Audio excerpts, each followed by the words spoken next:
guys, pag-usapan lang natin ang breaking news. Ayon kasi sa balibalita, viral, kinukumpara ang ginagawa ni Daniel Padilla kay Kyla Estrada kay Catherine Bernardo dahil sa pagiging gentleman ni Daniel Padilla. Unang-una, pag-uusapan natin si Catherine Bernardo kung ano ang ginawa ni Daniel Padilla kay Catherine Bernardo, kung paano niya alagaan. At siyempre, nasaksiyan niya ng mga Dilulo fans noong pandemic. Noon kasing pandemic, siya ang nagluluto at nag-aalaga sa nasabing pamangkin ni Catherine Bernardo na inanak ni Daniel Padilla.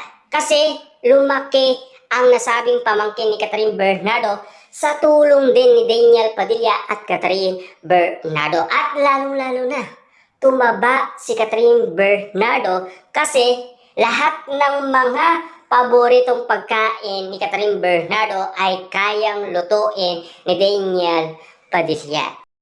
At siya ang tumitikim ng mga luto ni Daniel Padilla. At lalong-lalo na, ibalik natin kay Kyla Estrada ang pagiging gentleman umano ni Daniel Padilla. At siyempre, alam nyo naman siguro, pagdating sa babae, maalaga talaga si Daniel Padilla kung papaano niya inalagaan ang kanyang mga kapatid. Yan ang isang Daniel Padilla. Tandaan ninyo, si Daniel Padilla nag-aaral pa yan nung siya ay pumasok bilang artista. Una pa nga tumigil yan sa pagiging artista at ang kapartner niya pa noon ay si Julia Montes. Kaso nga lang, ang inisip ni Daniel Padilla, bumalik sa pag-aaral. At siyempre, nang dahil nga naman kasi sa sitwasyon ng kanilang pamumuhay, bumalik si Daniel Padilla.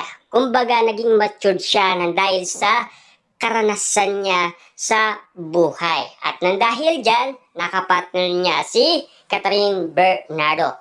At siyempre, sa ganitong sitwasyon na pinag-uusapan, nakita niyo naman siguro ang pagiging gentleman ni Daniel Padilla kay Kyla Estrada. Kasi siya ang collab team niya at ang sinasabi, jowa daw ni Daniel Padilla. Yan kasi ang mga nasaksihan ng iba't ibang mga tao patungkol umano sa pagiging jowa ni Daniel Padilla kay Kyla Estrada. Lalong-lalo na kasi nakita pa yan sa Japan ng mga OFW at napatunayan nila na tama daw ang chika at chismis na magjowa daw sina Daniel Padilla at Kyla Estrada. Nakita kasi ang lambingan at sweetness nila sa isa't isa.